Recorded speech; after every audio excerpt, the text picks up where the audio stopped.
Hey guys, welcome to my very first YouTube video. My name is Jordan, and today I'm going to be showing you 4 easy ways to cut a shirt with no sewing required. So get a pair of scissors and let's start cutting some shirts. When I thrifted this bright red v-neck, I knew it would make the cutest halter top. All you're going to need for this is a pair of scissors or a rotary tool. Use a halter top that you already like the fit of and trace out the shape using fabric chalk. I have this and every tool I'm using in this video linked in my Instagram bio, but if you don't have fabric chalk, just flip the shirt inside out and use a pen. Then just cut out what we traced using scissors or a rotary tool. Once both sleeves are cut off, you're going to flip the shirt over so we can start working on the neck part of the halter top. And we want the strap to be about 1.5 inches wide. Now we're going to cut straight across under one armpit to the other. Once this is done, you'll be able to remove the loose fabric that's in the middle. Now we're going to make the straps for the back, so cut a straight line right down the middle, and this will give you 2 long flaps that you're going to measure from top to bottom, then divide that by 4 or however many straps you want. I traced every line with my chalk just to make sure that I got a straight cut, but honestly you could just like freehand this and I think it'll still look fine, but I think my top came out looking really clean in the back because I took the time to do this. Stretch out every piece that we cut out just to ensure that they're long enough to actually tie in the back, especially if you're doing a smaller shirt. I'd recommend doing this to a shirt that's one size up from what you usually wear. Moving back up to the neck strap, you're gonna cut right down the middle to give yourself 2 straps that you're gonna tie around your neck. And as I'm cutting, I'm constantly cleaning up the fabric just to make sure it's not jagged looking. Cut off tags and make any final touches you want before stretching out the neck fabric, and now it's ready to go. This is how it came out, and I got so many compliments on Instagram, you guys. I love the way that this looks. Like, come on, are you seeing this? Next, I'm going to show you how to transform a boring t-shirt into an adorable little tube top. I will say that this one takes the longest amount of time, but is so worth it if you have the patience for it. A rotary tool and a crafting knife is best for this, but you can totally use scissors if that's all you have. I'm sure you could have guessed what our first step is. We're gonna lay down a tube top that we already like the fit of, and this tube top was a little big on me, so I still traced out the shape, but I knew that I would cut like a little bit under what it was. So you can see here, there's probably like 1 centimeter or 2 of space between where the tracing is and where I'm actually cutting. Okay, but then I got scared that I cut it too small, so I stretched out the fabric just to make sure it fits. This is what the crafting tool looks like, and this came in the set with my rotary tool and my mat, but you can use a thin pair of scissors like the ones that are right here if you don't have this specific tool, and then you're gonna poke a hole and twist it around to create a circle shape. And the smaller the hole you do, the better this will look,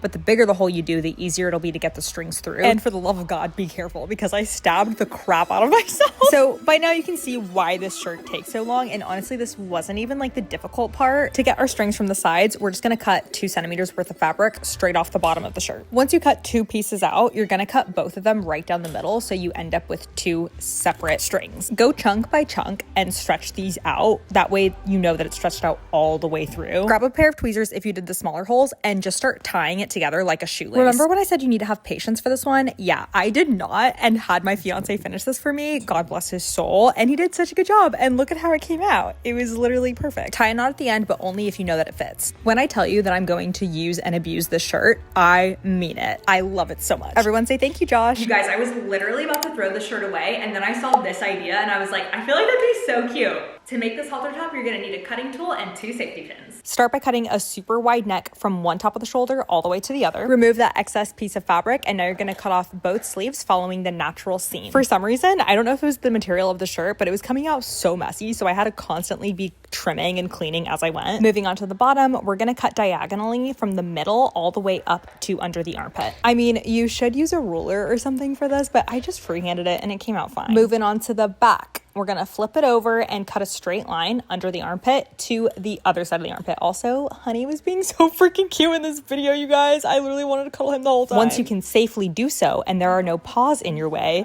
cut another straight line just to make a strap, like you're cutting the top all the way through. You see the strap that we made there? After cutting in the middle to make 2 straps, you're gonna clean this up. You guys, I don't know what was going on. This was so messy. If you own a cat, give him a lecture for getting fur all over your clothes, and then move on to cutting 2 straps using excess fabric from what we cut out earlier, and then this is what's going to tie around your neck. Attaching these is super easy. You just grab safety pins and clip it right on, and do it from the back, that way you can't see it from the front. And there you go, you got a halter top. I think this came out so freaking cute. I think this might be my favorite one from this video. And finally, I have a unique way of transforming any athletic top into an off-the-shoulder figure-hugging shirt. All you're gonna need is a cutting tool. If you have a shirt that fits how you want, you can lay it over this and trace trace around it, but I just freehanded it and it came out totally fine. So you're gonna cut it to where you want it on the bottom and then make horizontal cuts inward, then cut off the neck following the natural seam. I promise you do not need to cut more than this to make it off the shoulder. A little tedious, but totally worth it. You're gonna cut one by one because you're gonna have to tie every single one of these together. At this point, you're gonna try it on just to tie a couple together and make sure that it fits how you want it to and you don't have to cut any deeper. It's crucial that you try it on because you're gonna double knot all of these and it would be so annoying to have to untie them and then redo the whole thing. So here's the thing, I'm kind of hating this right now, and if you like it, please leave it like this. This is where I was originally gonna call it, but I think what I wanna do is cut out every other knot, like straight up cut out the whole chunk of fabric so I can have empty spaces in between, because that's what I was envisioning more. And I also feel like the sleeves are too long, especially for how short the shirt is now. I feel like they need to be like half. One thing to note, if you do cut off the sleeves, you're gonna see right through your shirt when you lift your arms on the sides. So you're gonna have to wear a tank top under this, but I think that's cute. I cut the knots off just below where the knot is actually tied, and you are gonna end up with super jagged material. So you're gonna have to go in and clean that. But then once you do that, you end up with a perfect hole, which is exactly what I was going for. And now it is perfecto. I'm obsessed. This one gives such 2016 vibes and I'm here for it. Those are my 4 ways of cutting a shirt with no sewing required. I hope you enjoyed this and let me know in the comments what your favorite top was. And if you end up making any of these, please post a picture and tag me on Instagram because that literally makes me so happy. And with that, I will see you next week. Bye.